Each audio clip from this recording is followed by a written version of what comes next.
Opening the e-file dramatically expands central influence and prepares for swift piece development. Mirroring your opponent's central pawn instantly contests the vital square, setting the stage for dynamic piece play and potential tactical skirmishes. Developing the knight immediately challenges black's central pawn and prepares for castling.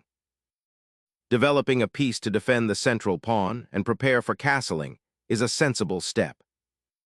The bishop now exerts pressure along the diagonal, potentially disrupting black's pawn structure and creating future tactical opportunities. Probing the bishop's commitment, this pawn advance immediately questions white's Spanish strategy and opens up future queenside play. Retreating the bishop maintains pressure on the knight, a subtle repositioning that sets up future kingside pawn advances. Solidifying the central pawn structure, 4. d6 gently contests the center, preparing to develop the bishop and perhaps challenge white's bishop on a4 later. Challenging the center immediately, white seeks to pry open the position for his pieces, creating dynamic play. Developing the bishop to d7 prepares for castling and contests the center's key d4 square. Solidifying the pawn chain and preparing for queenside expansion, this move signals white's intention to build a robust central presence while keeping options open for piece development and potential pawn levers. A bold decision, challenging the central pawn structure head-on and preparing for immediate counterplay, rather than reinforcing the queenside's developing pieces. Developing the knight to d2 supports the central pawns and prepares for kingside expansion, while keeping the f3 square open for the other knight if needed for defense or attack. Preparing the fianchetto of the bishop to the long diagonal, black aims to bolster their kingside defense and contest the center's expansive reach, though it momentarily concedes central pawn presence and might invite further pawn pushes from white should the knight reroute effectively. Securing the king is paramount, and castling now achieves that crucial safety while preparing to develop the rook for more active participation. Developing the queen to e7 aims to connect the rooks and prepare for kingside castling, a sound positional intention that also eyes the center. A well-timed rook repositioning to the central file, preparing to exert pressure and potentially launch an attack along the open avenues, hinting at future pawn pushes or piece exchanges. Unlocking the diagonal for the bishop, this development aims to challenge white's central pawn structure and prepare for a potential e4 push down the line, fostering more active piece play. Shifting the knight to f1 is a subtle repositioning, clearing the e-file for the rook and preparing the g-pawn's advance. This knight's journey isn't over. Its ultimate destination might be g3, eyeing the kingside, or even e3 to bolster the center. It's a patient piece of maneuvering designed to build pressure without immediate confrontation, a testament to the quiet coordination that often precedes a decisive breakthrough. This allows for greater pawn mobility on the kingside, while creating a strong defensive bastion. Castling on the kingside solidifies your monarch's safety, but observe how your pawn structure now creates a minor weakness on the d6 square, potentially inviting future pressure from white's central pawns. The knight embarks on an exciting journey, shifting from its central outpost to a more active square, preparing to challenge black's solid pawn structure and potentially seize control of the kingside. Bringing the rook to the e-file, a logical step to reinforce the central pawn and prepare for potential pawn breaks, but observe how it subtly anchors this piece, creating a potential future battery with the queen should the d-file open up. Securing the kingside and preparing for potential pawn advances later, white proactively addresses the pawn structure. This subtle maneuver on the king's flank serves multiple purposes, primarily preventing black's knight from landing on g4 and disrupting white's defensive setup. It also creates a defensive pawn wall, fortifying the king's sanctuary and potentially allowing for future expansion on the queenside if the opportunity arises. Moreover, by advancing the h-pawn, white is indirectly preparing the ground for potential kingside play, subtly hinting at future attacking intentions by creating space for a bishop or knight should the center dynamics shift. This is a move of patience and foresight, prioritizing structural integrity over immediate aggression. A curious repositioning. Black abandons the central queen axis for a rather passive piece retreat, potentially signaling an intent to fortify the kingside, yet sacrificing valuable initiative and central influence. Restoring the bishop to the c2 square initiates a strategic repositioning, aiming to free up the d-file for potential pawn advances and perhaps prepare for a future queenside expansion, while simultaneously safeguarding the king from any immediate diagonal threats that might arise. Consolidating pieces on the d-file now prepares for potential pawn advances and opens up avenues for rook activity, aiming to contest crucial central territory and prepare for a more dynamic middle game. White's pawn thrust to d5 decisively challenges black's central pawn structure, aiming to restrict the scope of black's queenside pieces and potentially exploit any weaknesses created by the pawn advance. This creates an immediate tension, forcing black to decide whether to maintain a solid pawn chain or to break it open, potentially leading to tactical skirmishes or a positional advantage for white in the center.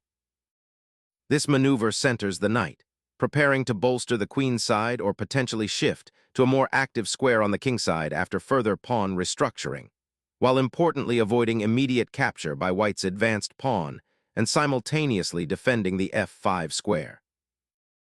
Opening up the center with this pawn advance is a bold bid to disrupt black's solid setup, creating immediate tension and demanding a precise response as white aims to seize more central space and potentially launch an attack.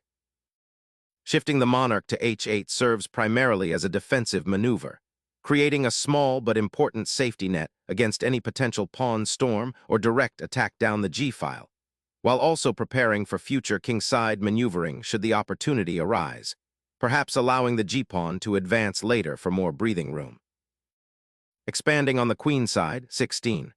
b4 aims to disrupt black's pawn structure and gain valuable space, potentially opening lines for white's pieces. This proactive maneuver challenges black's spatial advantage and forces a decision regarding the defense of their queenside pawns, which could lead to weaknesses if not handled carefully. A rather passive redirection, this knight retreats to its starting square, seemingly abandoning the central struggle and conceding significant queenside space. White's pawn chain on the queenside, bolstered by the advancing b4, now has free rein to expand, potentially suffocating black's position and limiting future piece activity.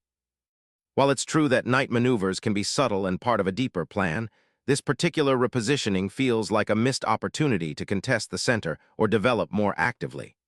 The knight's departure from the f6 square, where it previously offered central influence and defended the kingside, leaves that flank potentially more exposed to white's eventual pawn breaks. This move signals a defensive posture, prioritizing king safety perhaps over dynamic play, which could prove problematic if white can exploit the newly gained queenside initiative. The bishop retreats to a more flexible square, preparing to contest the crucial d5 outpost and potentially support a pawn push on the queenside, while also keeping an eye on the kingside dark squares, which might become a weakness later. Black lunges into the center with f5, a bold attempt to dismantle white's pawn chain and open lines for his pieces, but it risks weakening his own king's safety on the kingside. Opening the f-file now forces a reckoning, breaking through the previously solidified pawn shield and exposing a pathway towards black's weakened king position. Reclaiming central influence after the pawn exchange, this knight lands on a square offering both offensive potential and defensive solidity, eyeing weaknesses in white's pawn structure while preparing to support a potential kingside advance. Unlocking the kingside pawn structure and aiming to expand the central influence, white repositions the knight to a more aggressive square where it eyes the weakened f6 square and supports a potential queenside push, creating a dynamic imbalance. The knight's return to its original square after a lengthy detour signals a shift in black's approach, perhaps seeking to consolidate and prepare for a different strategic thrust rather than continue with the ambitious pawn push. Striking at the heart of black's cramped queenside, this advance seizes the initiative, challenging the defender's spatial equilibrium and forcing a critical decision regarding the c-file. Shedding the knight at f6 injects significant dynamism into black's position, immediately challenging the pawn chain and opening lines that were previously clogged. This exchange aims to disrupt white's seemingly solid central control and create counterplay on the king's flank. The relinquished g-pawn now becomes a critical asset for white's attack, but the potential for black's pieces to become more active in compensation is substantial. Reclaiming the piece the opponent just captured, this bishop recaptures on e4, opening lines and developing a crucial defender. The bishop's redeployment to f6 immediately challenges white's central pawn mass and aims to activate the piece, which has been rather passive on d7, and then e7. This is a crucial attempt by black to disrupt white's spatial advantage and prepare for potential pawn breaks on the kingside, like f5, to open lines for their pieces. Gaining control over the open c-file sets up a potential pressure cooker situation, aiming to exploit any weaknesses on that side of the board. The rook's relocation to e7 signals a subtle repositioning, aiming to bring more pressure to bear on the e-file and potentially prepare for a future advance of the g-pawn, a common theme in closed positions. It's a quiet move, but it acknowledges the increased activity white has generated with the pawn push on the queen side and the doubled pawns on the c-file, which creates spatial challenges for black. This knight retreat, if you can call it that, is more about redeploying forces to a more active square rather than a simple defensive maneuver. Opening the c-file after a prolonged central lockdown, this immediate pawn snatch aims to disrupt black's carefully constructed pawn chain and generate counterplay before their opponent can consolidate their pieces. Reclaiming a central pawn allows black to open lines for the rooks, specifically the d8 rook now eyeing the now-open d-file. Sebek's rook surges forward, aiming to dominate the 7th rank and disrupt black's defensive structure. Reclaiming the open c-file is paramount. This counterthrust challenges white's rook and forces a reaction, potentially freeing black's pieces from their passive posturing. Activating the queen through the center redirects its influence towards black's weakened queen side, eyeing potential breakthroughs while supporting the rook's pressure on the c-file. Challenging the central control with a knight's journey, this knight advances into potentially active squares, aiming to disrupt white's pawn structure and offer tactical possibilities around the d5 pawn. Recognizing the threat to the c-file and the potential for black's knight to become a nuisance on g4, white reclaims the vital central conduit, preparing to contest the now-open file for artillery placement. Sacrificing the knight offers a temporary reprieve from white's encroaching pressure on the c-file, disrupting their planned rook infiltration and forcing a reassessment of the center. The bishop's recapture opens up the g-file for potential white aggression, but also creates a passed pawn situation for black on the queen side if they can manage to push the d-pawn. While white now boasts a slightly more active bishop, black has improved their knight's position and can consider regrouping their forces for a central push or developing an attack on the king side if white's king becomes exposed. The material is still balanced, but the pawn structure has become more complex, demanding careful calculation from both sides to avoid tactical pitfalls. Reclaiming the c-file, black initiates a critical sequence to neutralize white's pressure and potentially open avenues for counterplay. This exchange aims to simplify the position and challenge white's rook dominance on the open file. A bold decision to reclaim the queen's pawn and consolidate, though it does open up the position and potentially offers black new lines of attack. Re-establishing control over the d-file after the exchange is paramount for black, and this rook relocation directly addresses that need, preparing to challenge the imposing white battery. Capturing that pawn creates an immediate imbalance, forcing black to react while white maintains a slight initiative and targets the open queen's file.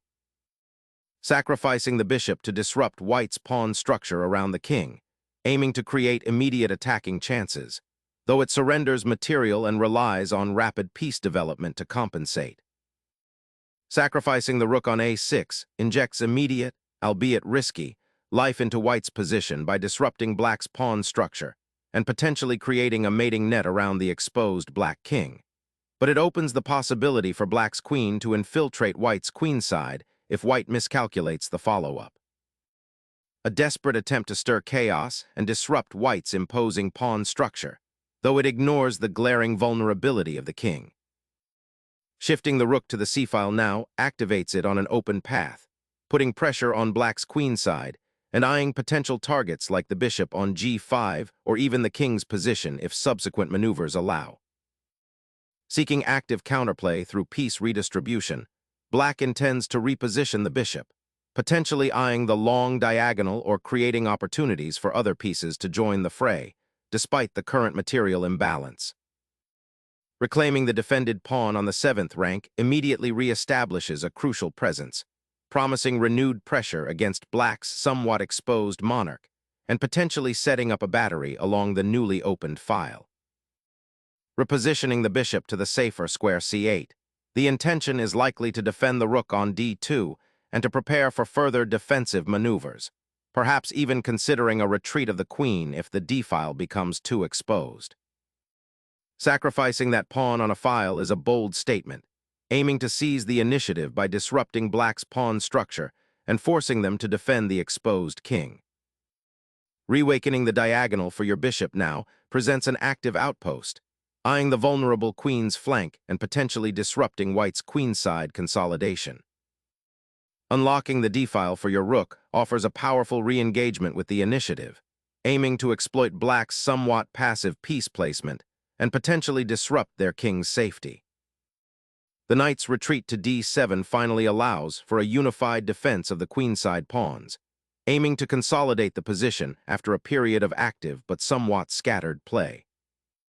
Opening the queen to the 6th rank here is an audacious repositioning, aiming to exploit potential weaknesses on the queenside by forcing black to commit their pieces further and potentially creating a target for a future invasion. Relocating the king to g8 might seem like a safe retreat, but it surrenders a crucial tempo and allows white to consolidate their attacking potential along the open files. Consider how the rook on c3 is now much more effectively supported and can potentially target black's remaining weaknesses. A strategic retreat, the queen repositions to a more secure square, preparing to potentially join the central struggle or defend against black's advancing pawns.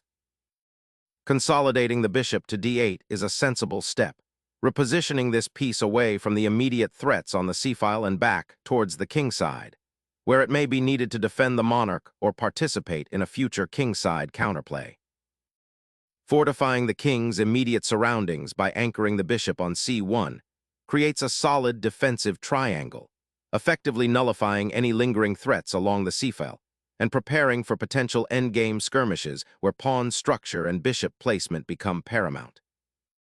Initiating a pawn storm on the kingside, this advance seeks to dislodge white's securely placed bishop and potentially open lines toward the king, though it might overextend and create weaknesses on the dark squares if not carefully supported. Initiating a flanking maneuver, the rook on a3 aims to disrupt black's defensive structure and potentially penetrate the queenside. Shifting the bishop to the queenside may seem passive, but it neatly shores up the queenside pawn structure and prepares to challenge white's now somewhat exposed queen by potentially swinging over to the file or supporting a future pawn push. The bishop's retreat to e3 aims to bolster the king's defense and potentially prepare for a pawn push on the queenside, creating dynamism by activating a previously passive piece and shifting white's focus from the cramped kingside to a more active, distributed defense. Seeking to untangle the positional knot and perhaps even instigate some dynamic counterplay, black shifts the queen to the b8 square, indirectly supporting the bishop on d8 and keeping options open for potential advances on the queenside or even a daring maneuver to the kingside if the opportunity arises. Exchanging pieces now simplifies the position, potentially leading to an endgame where white's rook activity can be well utilized against black's somewhat passive bishop on b6. Reclaiming the queen allows black to regroup and defend the now exposed kingside pawns, but the material imbalance remains a serious concern. Unlocking the power of the open queenside file and preparing to infiltrate the enemy camp with that centralized queen is a brilliant positional maneuver. The king steps forward, a bold maneuver seeking active squares after the exchange of queens, aiming to rejoin the fray and perhaps pressure the weakened pawn structure on white's queenside, hinting at an eventual endgame initiative. Exposing the black king is the immediate consequence of sacrificial piece play, hoping for a quick mating attack. Seizing the initiative, the rook swings to the king's flank, aiming to exploit the open lines and disrupt white's coordination, creating an immediate problem for the white monarch. Asserting pressure on the king side, this maneuver seeks to capitalize on black's exposed monarch by creating potential attacking avenues. Activating the bishop to its most dynamic diagonal, this piece now eyes the weakened light squares surrounding white's king and offers a potential defense for the black monarch. The pawn push begins the white king's march, aiming to escort the queen to a more active square and potentially create a passed pawn on the queen side. Seeking a sanctuary for the beleaguered monarch by repositioning the queen to a more protected square, potentially to defend the king side from further infiltration or to prepare for a counteroffensive. Solidifying the bishop's outpost on f3 aims to prevent black's queen from ever comfortably re-entering the game via the e4 square, while also keeping an eye on potential discoveries or skewers that could arise if the d-file were to open further. Unleashing the queen to h8 opens up a fascinating array of possibilities for black's remaining forces, aiming to create active counterplay and exploit the potentially exposed white monarch. Unlocking the queen side opens critical avenues for white's rook, potentially creating persistent pressure on black's king. The queen's retreat signals a passive defense, allowing white complete freedom on the king side and forfeiting any initiative black might have hoped to muster. Consolidating the bishop's influence on the queen side, this maneuver prepares to challenge black's control over the queen side dark squares and potentially initiate a pawn break in the future. Exploring the open diagonal for activity, black repositions their rook to eye potential targets along the fourth rank and to offer support to their passed pawn later. Exploring the potential of the bishop to secure the king, this repositioning aims to reinforce the royal stronghold by bringing the bishop back into the defensive fold, anticipating any potential pawn advances or piece infiltrations that could threaten the king's safety in the coming exchanges. Activating the dark-squared bishop to g4 forces white to commit their rook and allows black to potentially exploit the weakened kingside further, especially after the recent pawn push. Carving open a new path for your queenside pawns aims to disturb black's defensive structure and create dynamic possibilities. Relocating the king to the h6 square is a brave, albeit risky maneuver, aiming to escape the immediate pressure on the g-file and potentially find refuge behind the pawn chain. This decision fundamentally alters the endgame dynamics, trading safety for a degree of newfound mobility, but it leaves the monarch exposed to potential checks and attacks down the open diagonal. The monarch's exposed position now invites immediate royal pressure. Confronting the open g-file with the pawn chain creates significant defensive strains, potentially exposing the king to further tactical incursions. Pressuring the e-file and preparing a queenside advance, this maneuver aims to exploit black's somewhat passive queen placement and potentially open lines for white's pieces. Shifting the bishop back to h5 offers black a bit more maneuverability, potentially preparing to reposition it to a more active square or simply to avoid any immediate threats and to maintain some defensive presence on the king side, a key area given white's recent pawn push and rook activity. The pawn's advance creates a new avenue for the queen, hinting at a potential breakthrough towards black's somewhat exposed king. The rook abandons its support for the pawn on b6, potentially allowing white to consolidate their queenside advantage and create threats along the open files. This pawn push aims to harass the black queen and potentially open lines for the rook, but it risks weakening white's own king position if not supported properly.